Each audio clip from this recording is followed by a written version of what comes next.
lied to the FISA court in September, and they did all this without any basis for launching the investigation to begin with. How do we know that? How do we know there was no basis? They told us. Now, they didn't want to tell us, but thanks to Rick Grinnell, who released the transcripts of their testimony, we now know there was no basis for them to start the investigation in the first place. Sally Yates, Rhodes, Samantha Power, Susan Rice. Here's what Susan Rice says. I don't recall intelligence I would consider evidence of a conspiracy. How about James Clapper?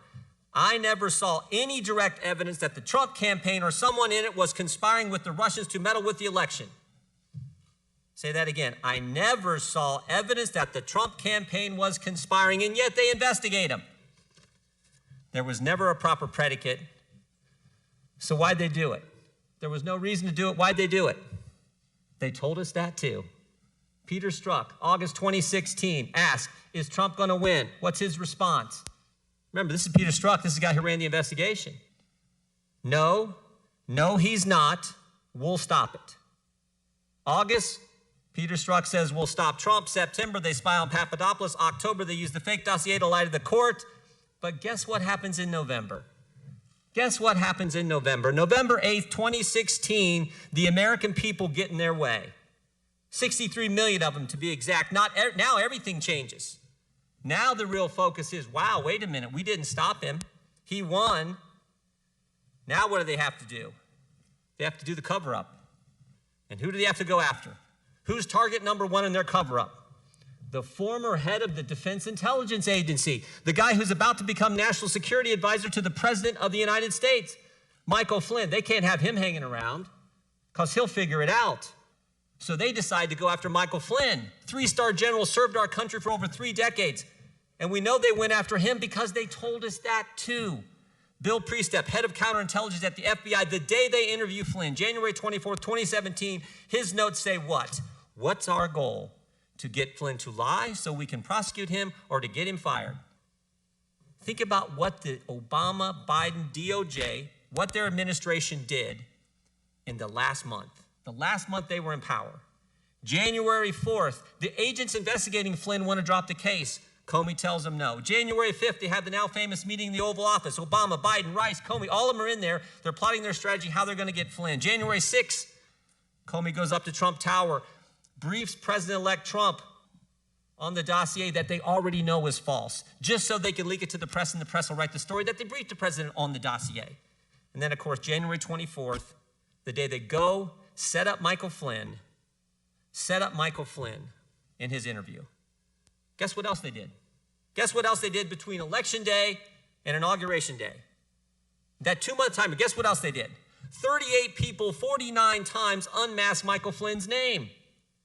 Comey, Clapper, Brennan, Biden, 7 people at the Treasury Department unmasked Michael Flynn's name, for goodness sake. And of course, Flynn resigns on February 13th. Flynn resigns on February 13th. Now the cover-up is complete. Flynn's gone. Everything's fine, they think, until May 9th, 2017, when President Trump fires Jim Comey. Now they got a problem again. The guy who was going to keep it all quiet, he's been fired. Now, how do they continue the cover-up? Real simple. Jim Comey leaks his memos with the express purpose of getting a special counsel appointed to investigate something they already know is not true. And that's exactly what happened. We get 2 years, 19 lawyers, 40 agents, 500 witnesses, 2,800 subpoenas, and a $30 million cost to the taxpayer, and they come back with nothing. Absolutely nothing. And so all they got left is to attack the Attorney General, who had the courage to state the truth right from the get-go, the first time he testifies after he's confirmed. You guys attack him every day, every week, and now you filed articles of impeachment against him. It's ridiculous. He had the courage to do what no one else would do at the Justice Department. Sally Yates wouldn't call it spying. Jeff Sessions wouldn't do it. Rod Rosenstein wouldn't do it. Chris Wray sure as heck isn't going to do it. So, Mr. Attorney General, I want to thank you for having the courage to call it what it was, spying. I want to thank you for having the courage to say we're going to get the politics out of the Department of Justice that was there in the previous administration. And maybe most importantly, and we're going to talk about this in our side on questioning, I want to thank you for defending law enforcement, for pointing out what a crazy idea this defund the police policy, whatever you want to call it, is. and standing up for the rule of law. And frankly, we have a video we want to show that gets right to this point. Can we play that video, please?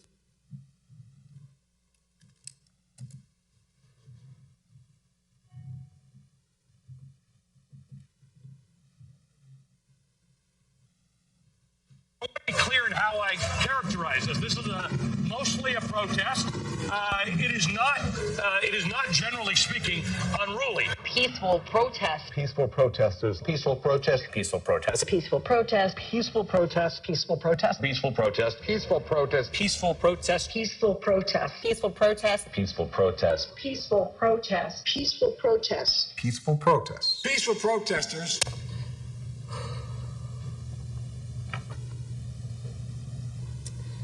On behalf of myself, my children, and the family of David Dorn, we'd like to thank friends, neighbors, co-workers, and the community for showing all the love and support we've suffered through the tragic loss of my husband, my beloved husband, David Dorn.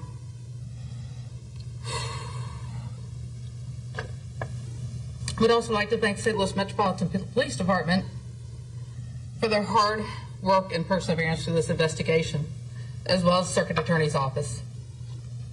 He dedicated his life to the city of St. Louis, retiring at the rank of captain after 38 years of distinguishable service. Then as a chief of Moline Acres for almost 6 years. During those years, he's touched so many lives as a friend, mentor, co-worker, and guardian. His life was senselessly taken from me, from us, by an opportunist who had no regards for human life or the law. This didn't have to happen, but it must have been God's plan for David.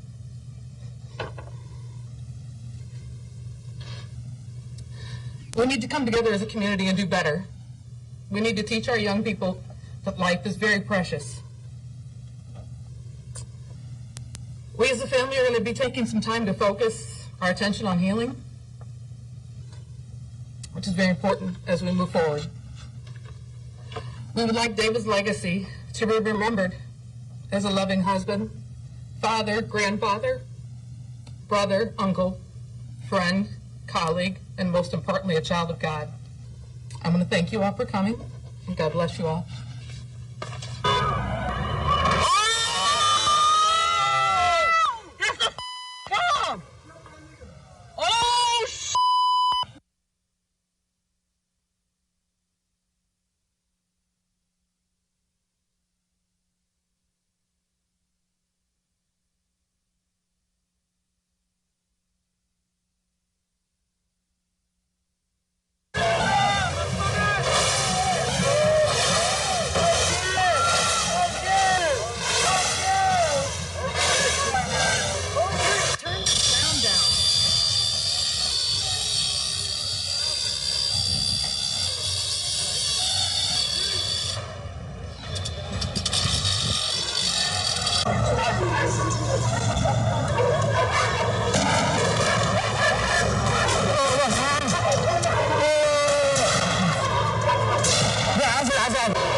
Don't tell me what to do.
Well, I hope that Mr. Jordan will never complain about the length of my opening statement. Without objection, I am going to insert the committee's audio-visual policy into the record of this hearing, and note that the minority did not give the committee the 48-hour notice required by that policy. Without objection, all other opening statements will be included in the record. I will now introduce today's witnesses. William Barr has served as the Attorney General of the United States since February 14, 2019, having previously served in the same position from 1991 to 1993 under President George H.W. Bush. He also served as Deputy Attorney General and Assistant Attorney General of the Office of Legal Counsel under the Bush administration, was a member of the Domestic Policy Staff under President Reagan, served in the Central Intelligence Agency, and was a law clerk for Judge Malcolm Wilkie of the U.S. Court of Appeals for the D.C. Circuit. In addition to his significant public service, he also has extensive experience practicing law in the private sector.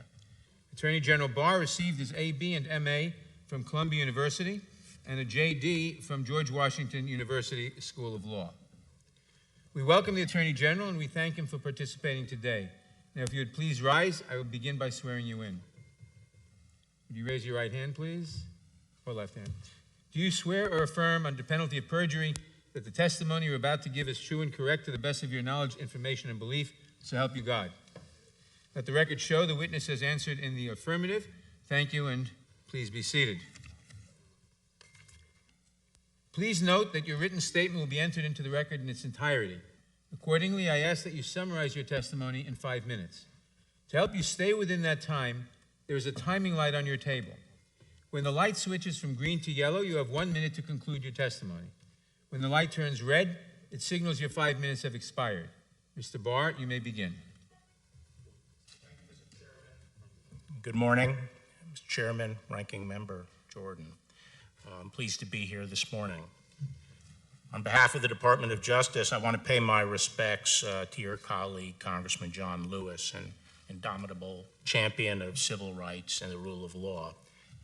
I think it is especially important to remember today that he pursued his cause passionately and successfully with unwavering commitment to nonviolence.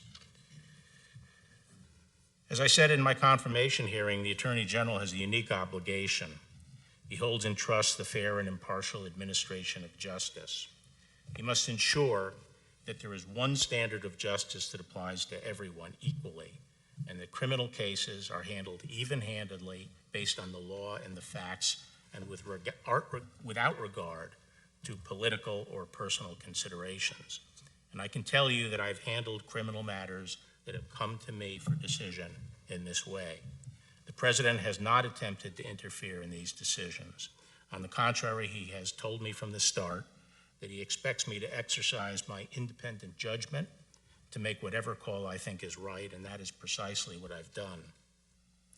Indeed, it's precisely because I feel complete freedom to do what I think is right that induced me to serve once again as Attorney General.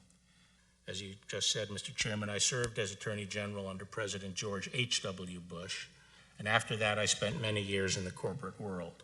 I'm almost 70 years old. I was almost 70 years old and slipping happily into retirement. I had nothing to prove and I had no desire to return to government. I had no prior relationship with President Trump. Let me turn briefly to the several pressing issues of the day. The horrible killing of George Floyd in Minneapolis understandably jarred the whole country and forced us to reflect on long-standing issues in the nation. Those issues obviously relate to the relationship between law enforcement and the African American community. Given our history, it's understandable that among Black Americans there's at least some ambivalence and often distrust toward the police. Until just last 50 years ago or so, our laws and our institutions were explicitly racist, explicitly discriminatory. It was not until the 60s that the civil rights movement finally succeeded in tearing down the Jim Crow edifice. Our laws finally came to formally embody the guarantee of equal protection. And since then, the work of securing civil rights has rightly focused on reforming institutions to ensure they better conform to our laws and to our aspirations. That work, it's important to acknowledge, has been increasingly successful. Police forces today are far more diverse than they've ever been. And there are both more Black police chiefs and more Black officers in the ranks. Although the death of George Floyd at the hands of the police was a shocking event, the fact is that these events are fortunately quite rare. According to statistics compiled by the Washington Post, the number of unarmed Black men killed by police so far this year is 8. The number of unarmed white men killed by police over the same period of time is 11. And the overall numbers of police shootings have been decreasing. Nevertheless, every instance of excessive force is unacceptable and must be addressed appropriately through legal process, as is happening now in Minneapolis. But apart from the numbers, I think these events strike a deep chord in the Black community because they are perceived as manifestations of a deeper, lingering concern that in encounters with police, Blacks will not be treated even-handedly. They will not be given the benefit of the doubt. They will be treated with greater suspicion. Senator Tim Scott has recounted the numerous times he's been unjustifiably pulled over on Capitol Hill. And as one prominent Black professional in Washington said to me, African Americans often feel treated as suspects first and citizens second. And I think these concerns are legitimate. At the same time, I think it would be an oversimplification to treat the problem as rooted in some deep-seated racism generally infecting our police departments. It seems far more likely that the problem stems from a complex mix of factors which can be addressed with focused attention over time.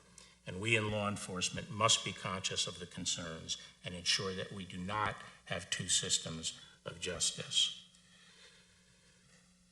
Unfortunately, some have chosen to respond to George Floyd's death in a far less productive way by demonizing the police, promoting slogans like "all cops are bastard," and making grossly irresponsible proposals to defund the police.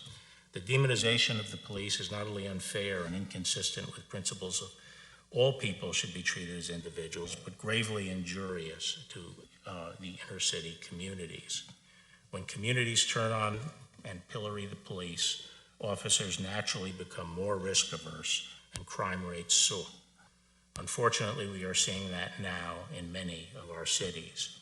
The threat to Black lives posed by crime on the streets is massively greater than any threat posed by police misconduct.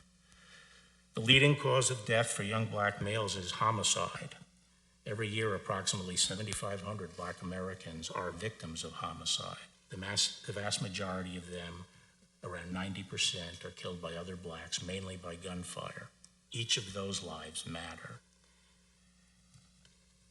It is for this reason that in selected cities where there has been an upsurge in violent crime, we are stepping up and bolstering the activities of our joint anti-crime task forces.